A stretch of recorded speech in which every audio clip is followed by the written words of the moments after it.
बाहर आंगन में चारपाई पर बैठी सुनीता जी बार बार दरवाजे की तरफ देख रही थी। शायद वह अपने बेटे अमर के आने का इंतजार कर रही थी। जैसे ही अमर ऑफिस से घर लौटा, सुनीता जी बेटे के पास आई और अपना चश्मा दिखाते हुए बोली, बेटा देखना, मेरा चश्मा गिरकर टूट गया है। मेरे लिए नया चश्मा बनवा दे, चश्मे के बिना मैं 2 दिन से परेशान हूँ, सुनीता जी ने बेटे से बड़े ही प्यार से कहा। अमर अपनी माँ से गुस्से में बोला, माँ आप बुढ़ापे में न तो खुद चैन से रहती हो और न हमें चैन से जीने देती हो। बच्चों की तरह नुकसान करती रहती हो। आज चश्मा तोड़ दिया, 2 दिन पहले इतने महंगे डिनर सेट की प्लेट तोड़ दी। दिन पर दिन आप हमारे खर्च बढ़ाती जा रही है। बेटा वो प्लेट मैंने जानबूझकर नहीं तोड़ी थी। अब इस कड़ाके की ठंड में हाथ बिल्कुल अकड़ जाते हैं, ठीक से काम नहीं हो पाता। बर्तन साफ करते समय मेरे हाथों से प्लेट छूट गई। इसमें मेरा क्या कसूर बेटा, बुढ़ापा है मेरा, तू नहीं समझेगा तो कौन समझेगा बेटा, सुनीता जी अपनी साड़ी के पल्लू से आंसू पोंछते हुए बोली। माँ ठंड सबको लगती है, मैं भी बाहर ठंड में पैसे कमाने जाता हूँ। पैसा कैसे कमाया जाता है तुम्हें नहीं पता। अगर चश्मा बनवाना है तो 1 महीने का इंतजार करो। अभी ना तो मेरे पास पैसे हैं और न ही मेरे पास समय है, कहकर बेटा अपने कमरे में चला गया। सुनीता जी भी चुपचाप आंखों में आंसू लिए अपने कमरे में चली गई। धीरे धीरे 1 महीना बीत गया, लेकिन सुनीता जी का चश्मा अभी तक नहीं बना था। उन्होंने दोबारा अपने बेटे से नहीं कहा, क्योंकि वह जानती थी कि बेटा उनका चश्मा नहीं बनवाएगा। इसलिए जो उनके पास थोड़े बहुत पैसे रखे थे, उनसे वह अपना नया चश्मा बनवा कर ले आई। सुनीता जी अपने बेटे और बहू से बहुत दुखी थी। अमर उनका इकलौता बेटा था। उसकी शादी को अभी कुछ ही समय हुआ था। जब से उसकी शादी हुई थी वह पूरी तरह बदल गया था। अपनी माँ की उसे कोई परवाह नहीं थी। उसे अपनी पत्नी के आगे दूसरा और कुछ नहीं दिखाई देता था। एक दिन पास के ही मंदिर में भागवत कथा चल रही थी। सुनीता जी का भागवत में जाने का बहुत मन था। उस दिन बहू भी अपनी सहेलियों के साथ किट्टी पार्टी मनाने जा रही थी। सुनीता जी ने सोचा कि वह बहू के आने से पहले ही घर आ जाएगी। वह पड़ोस की महिलाओं के साथ भागवत सुनने के लिए चली गई। अगर बहू से पूछती तो वह उनको जाने नहीं देती, लेकिन वहां से घर आने में उन्हें देर हो गई। उधर ममता जब किट्टी पार्टी मनाकर घर लौटी तो देखा सारा घर अस्त व्यस्त पड़ा हुआ था। रसोई में जाकर देखे तो सिंक में बर्तन फैले हुए थे। उसका पारा तेज हो गया। किट्टी पार्टी से आकर सारा काम उसे करना पड़ा। उसके तन बदन में आग लग रही थी। घर लौटते समय सुनीता जी मन ही मन घबरा रही थी। जैसे ही सुनीता जी घर पहुंची, बहू तो आग बबूला हुए बैठी थी। जैसे ही सुनीता जी अंदर आई, बहू सुनीता जी पर बुरी तरह चिल्लाते हुए बोली, बुढ़िया कहाँ मर गई थी। बहू वो पास के मंदिर में भागवत कथा चल रही थी, मेरा बहुत मन कर रहा था इसलिए मैं सुनने के लिए चली गई। सुनीता जी डरते हुए बोली, बुढ़िया हिम्मत कैसे हुई तेरी भागवत कथा में जाने की। घर का सारा काम छोड़कर तुम वहां मजे से भागवत सुन रही थी और मैं यहाँ घर के कामों में लगी थी। बुढ़िया अब तुझ में इस घर में नहीं घुसने दूंगी।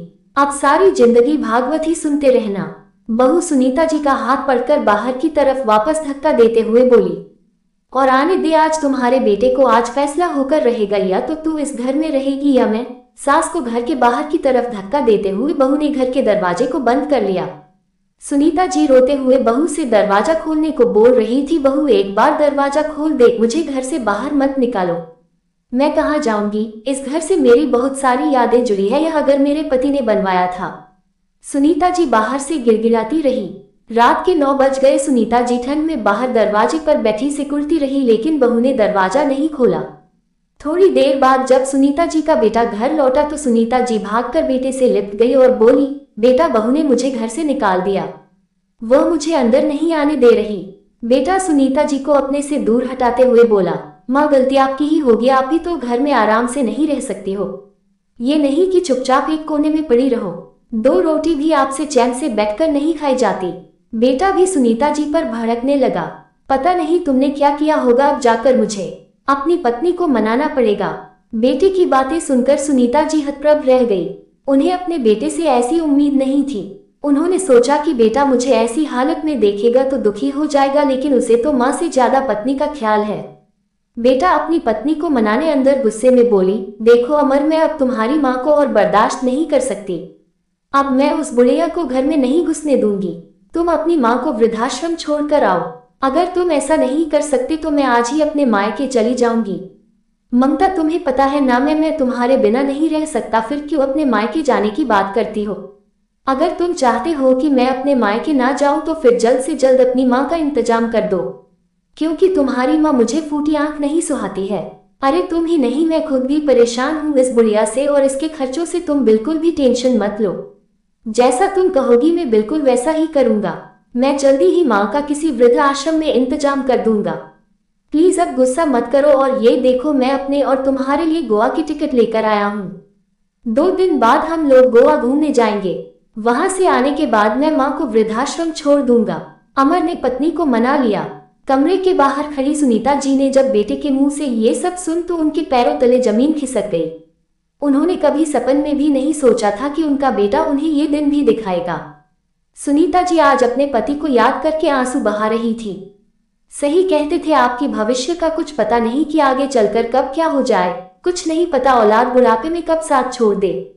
जिंदगी में हमेशा मजबूत बनकर रहना, कभी खुद को टूटने मत देना। और वह उस दिन को याद करने लगी जिस दिन उनके पति ने अपने इस कच्चे घर को तुड़वाकर पक्का बनवाया था और इसके कागजात भी बनवाए थे। सुनीता जी के पति सुनील जी ने उनसे कहा था कि इस घर की रजिस्ट्री मैं तुम्हारे नाम कर रहा हूँ। मेरे मरने के बाद इस घर की मालकिन तुम हो और इसके साथ ही जो गांव की 10 बीघा जमीन है मेरे बाद उस पर भी तुम्हारा अधिकार है। शायद सुनील जी भविष्य में आने वाली मुसीबत को अच्छी तरह से जानते थे, इसीलिए सब कुछ को सुनीता जी के नाम कर दिया था। सुनीता जी ने अपनी साड़ी के पल्लू से आंसू पोंछे। उन्होंने सोच लिया था कि अब खुद ही अपने दम पर अपनी जिंदगी बितानी है। अब मुझे आगे क्या करना है यह मैंने सोच लिया है। 2 दिन बाद बेटा सुनीता जी से बोला, माँ हम लोग आज गोवा जा रहे हैं, अगले 15 दिन बाद वापस लौटेंगे। तुम अपना बैग तैयार रखना क्योंकि वहां से आने के बाद में सीधा तुम्हें वृद्ध आश्रम छोड़कर आऊंगा। सुनीता जी मन ही मन बोली, बेटा तुम क्या मुझे वृद्ध आश्रम छोड़ कर आओगे? 15 दिन बाद जब तुम लौटोगी तो मैं ही तुम्हें इतना सुंदर तोहफा दूंगी कि तुम्हारी आंखें फटी की फटी रह जाएगी। बेटा और बहू दोनों गोवा घूमने के लिए निकल गए। अब सुनीता जी को जो करना था वह तो उन्होंने मन ही मन सोच लिया था। मेरे पति हमेशा चाहते थे कि मैं आत्मसम्मान के साथ अपनी जिंदगी बताऊं, तभी तो मेरे लिए इतना सब कुछ छोड़ गए थे। ये घर मेरे पति की निशानी है जिस पर अब मेरा अधिकार है। मैं इस घर को छोड़कर कहीं नहीं जाऊंगी। सुनीता जी ने अपनी संदूक से पति के दिए इस घर और जमीन के कागजात निकाले। उन्होंने गांव के सरपंच की मदद ली। जो कुछ भी बेटे बहू सुनीता जी के साथ कर रहे थे और जो आगे करने वाले थे वह सब सुनीता जी ने गांव के सरपंच जी, बेटे बहू को मेरी जरूरत नहीं है। वह लोग मुझे वृद्ध आश्रम भेजना चाहते हैं, लेकिन ये घर मेरे पति की निशानी है जिस पर मेरा अधिकार है और मैं यहाँ से कहीं नहीं जाऊंगी। मैंने कुछ सोचा है जिसे अब मैं करके रहूंगी।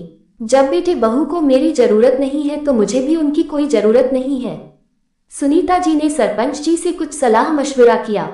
उन्होंने सरपंच की मदद से अपने गांव की 10 बीघा जमीन जो उनके नाम थी वह उन्होंने अच्छे दामों में बेच दी और उसके पैसे अपने अकाउंट में जमा कर दिए। उनका घर काफी बड़ा था। उन्होंने 1 हफ्ते के अंदर ही अपने पैसों से कई कमरे चिनवा दिए और घर के बाहर एक बड़ा सा बोर्ड लगवा दिया जिस पर लिखा था, सुनीता वृद्ध आश्रम। ऐसे बुजुर्ग आदमी और महिला जो अपने बेटे बहू के सताए हुए थे। जब उन्हें सुनीता वृद्ध आश्रम के बारे में पता चला तो वह लोग भी वहां रहने आ गए।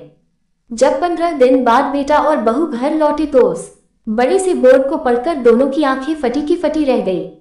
अंदर गए तो देखा उनके कमरे का सामान बाहर एक कोने में पड़ा था। वही बरामदे में सुनीता जी और वहां रह रहे हैं बुजुर्ग दंपति लोग बैठे हुए थे। बहू दंदाती हुई सुनीता जी के पास गई और चिल्लाते हुए बोली, बुढ़िया तेरी औकात नहीं मेरे घर में रहने की, और तूने इन सड़क पर बैठे भिखारियों को मेरे घर में लाकर बैठा लिया। हिम्मत कैसे हुई तेरी, निकल मेरे घर से। बहू सुनीता जी का हाथ पकड़ते हुए जैसे ही बाहर धक्का देने लगी। आज सुनीता जी भी पीछे नहीं हटी और ऐसा झन्नाटेदार तमाचा बहू के गाल पर रखा कि उसकी की आंखें बाहर आ गई। माँ यह आप क्या कर रही हो, तुम्हारा दिमाग तो ठीक है ना? अपनी बहू पर हाथ उठाते हुए आपको शर्म नहीं आई? बेटा चिल्लाते हुए बोला।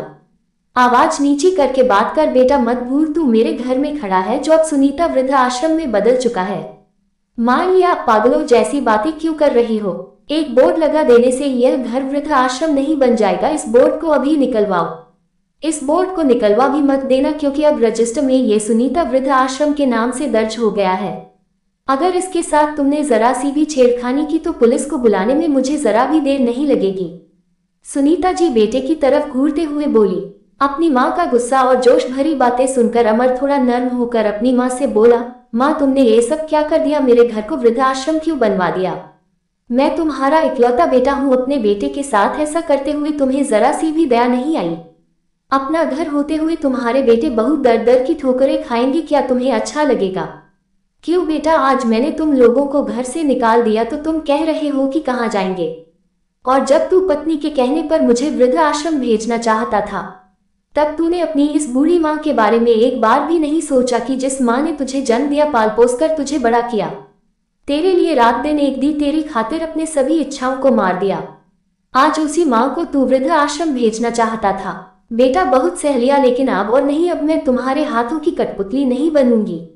बहुत कुछ छोड़कर गए हैं मेरे पति मेरे लिए, मैं तुम्हारी मोहताज नहीं हूँ। मैं आराम से सुकून से अपने घर में रहूंगी, मेरे घर में तुम जैसे लोगों के लिए जगह नहीं है, निकल जाओ यहाँ से। बहू सुनीता जी के आगे हाथ जोड़ते हुए बोली, नहीं नहीं माँ जी, ऐसा मत कीजिए, हमें घर से मत निकालिए, हम आपके आगे हाथ जोड़ते हैं। वह बहू जो कल तक सास को पर की जूती समझती थी, आज वही सास के आगे घुटने टेककर अपनी नाक रगड़ रही थी। बेटा भी पूरे जोर लगा रहा था कि किसी तरह माँ राजी हो जाए, लेकिन सुनीता जी ने उन दोनों की एक न सुनी, और क्योंकि उन्हें जो करना था वह कर चुकी थी, जिसे कोई नहीं बदल सकता था।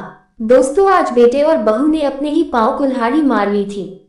कितनी बड़ी गलती कर दी, एक बूढ़ी माँ को अपने पास नहीं रख पा रहे थे। अरे क्या दिन भर की 4 रोटी खाती थी, इतना बड़ा घर रहने के लिए मिल रहा था, ऊपर से पिता की जमीन भी, सब कुछ उनके पास था, सिर्फ बूढ़ी माँ को अपने पास रखना था, और बेटा बहू उतना भी नहीं कर पाए, और इसके बदले में उन्हें कितना बड़ा नुकसान उठाना पड़ा। अब वह कुछ कर भी नहीं सकते थे, इतना बड़ा घर छोड़कर आज उन्हें एक किराए के कमरे में रहना पड़ा रहा था। अब उनके पास पछताने के सिवा कुछ भी ना था।